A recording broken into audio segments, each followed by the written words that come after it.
What caused the fall of one of the most powerful empires in the Americas? How did a civilization that ruled over millions crumble in just a few years? Was it war, betrayal, or something far more devastating? The Inca Empire, stretching across modern-day Peru, Ecuador, Bolivia, and parts of Chile, was a marvel of engineering, culture, and military strength. But by the mid-16th century, this mighty civilization collapsed under the weight of foreign invaders and internal chaos. In this documentary, we uncover the real reasons behind the fall of the Inca Empire. How disease, civil war, and a small band of Spanish conquistadors changed history forever. Before we dive into the fall, we must first understand the strength of the empire that once ruled the Andes. The Inca civilization, emerging in the early 15th century, rapidly expanded under legendary rulers like Pachacuti and Huayna Capac. They built Machu Picchu, an extensive road network spanning over 40,000 kilometers, and a highly organized administration that controlled an empire of nearly 12 million people. Unlike European kingdoms, the Incas had no written language, yet they managed their vast territory through quipu, a system of knotted cords used for record-keeping. Their cities, from Cusco to Quito, stood as symbols of power and precision. However, beneath this greatness lay weaknesses, unresolved rivalries, regional unrest, and a dependency on centralized rule. And when disaster struck, these cracks became impossible to ignore. No great empire falls overnight. And for the Incas, the first blow didn't come from swords or guns. It came from something invisible. In the early 16th century, European diseases like smallpox, measles, and influenza swept across the Americas, reaching the Inca Empire long before the Spanish soldiers did. These deadly plagues, carried through trade networks and refugees fleeing Spanish conquests in Central America, killed millions. The most devastating casualty? Inca Emperor Huayna Capac. His sudden death in 1527 shattered the empire's stability, as he left behind no clear successor. The empire was left without leadership, and a dangerous question arose. Who would rule next? With no strong emperor to unite them, the Inca elite began to turn against each other. Disease had started the fall. The next stage of destruction would come from within. What happens when an empire's greatest enemy isn't an outsider, but its own rulers?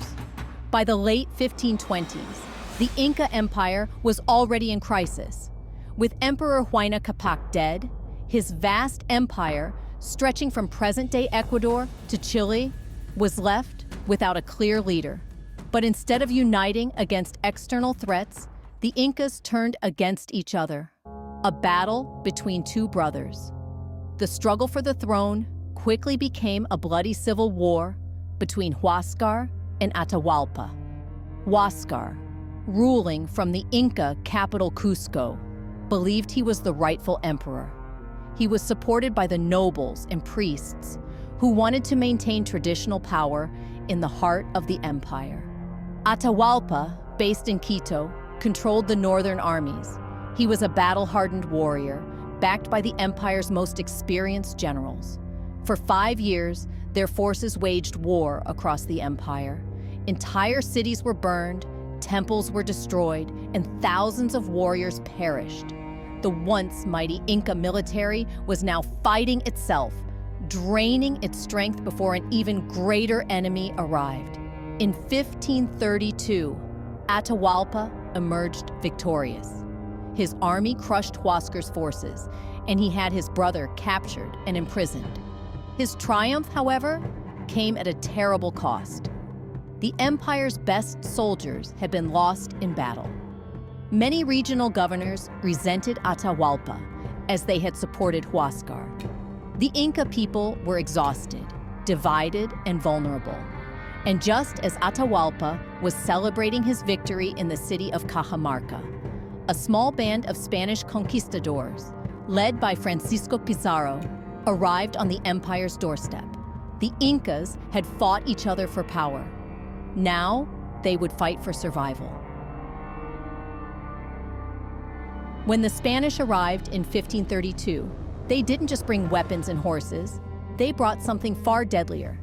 Diseases like smallpox, measles, and influenza had already reached the empire years before the first Spanish soldier set foot in Inca lands. A silent invasion. Unlike war, disease didn't need armies or battlefields. It spread silently, moving through trade routes, captured prisoners, and fleeing refugees. By the time the Spanish arrived, millions of Incas had already died, without ever seeing a European. Among the most devastating effects: loss of leadership. The death of Emperor Huayna Capac in 1527, likely due to smallpox, triggered the civil war between Huáscar and Atahualpa, which left the empire weakened. Decimation of the population. Inca cities, once thriving with millions, were reduced to ghost towns as entire families perished. Weakened defenses. The disease didn't just kill rulers and commoners. It devastated Inca warriors, reducing their numbers before they even had a chance to fight the Spanish. Why was disease so deadly for the Incas? For thousands of years, the people of the Americas had lived in isolation from Europe, Africa, and Asia. They had never been exposed to diseases like smallpox, which meant they had no immunity. The Spanish, on the other hand, had been living with these diseases for centuries and had developed some resistance.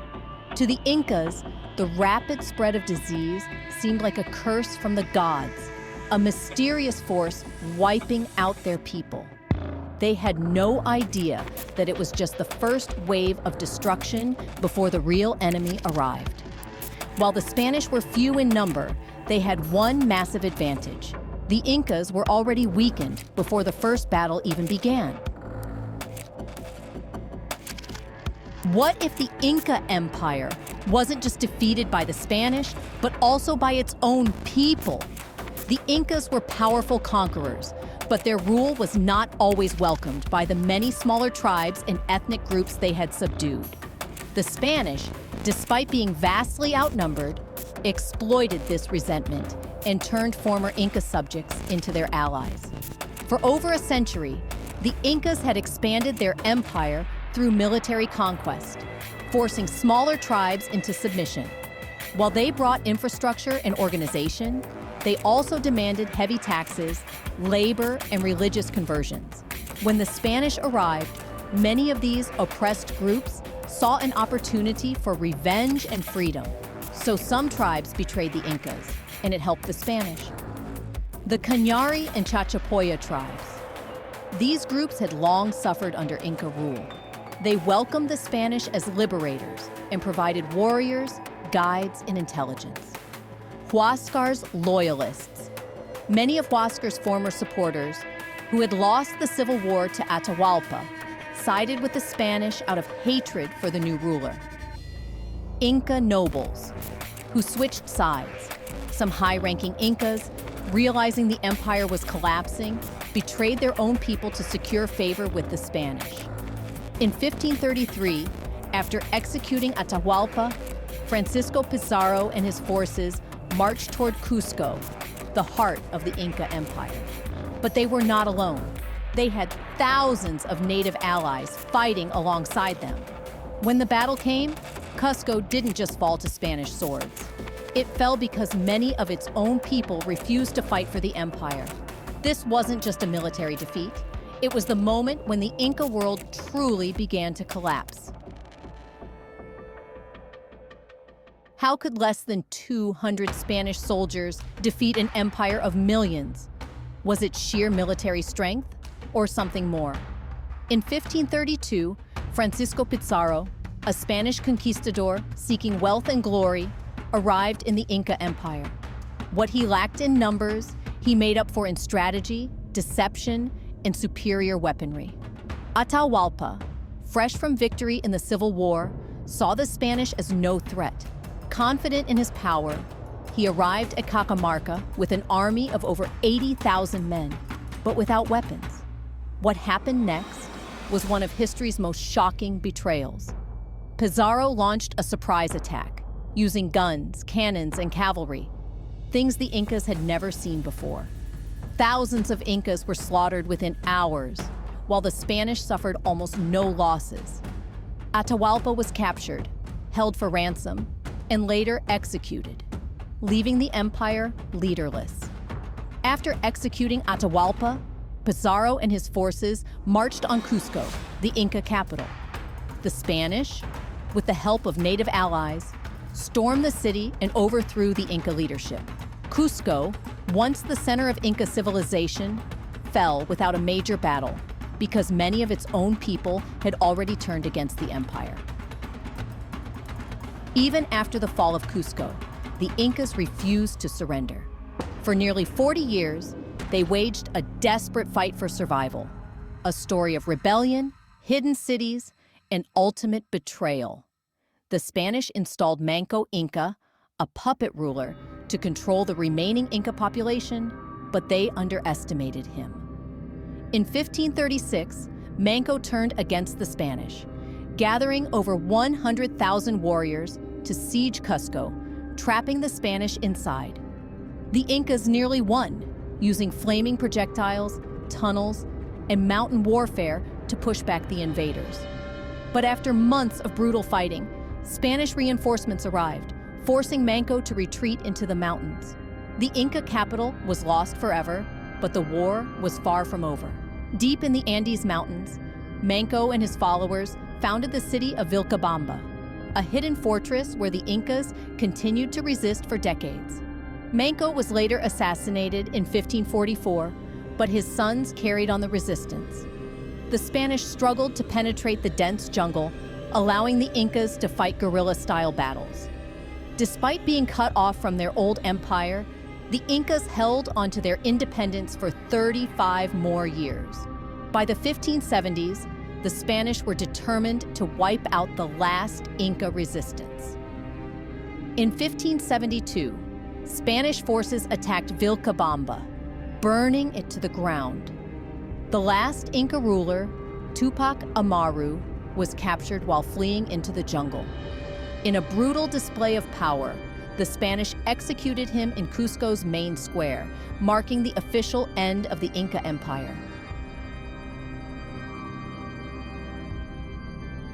The Inca Empire did not fall in a single battle.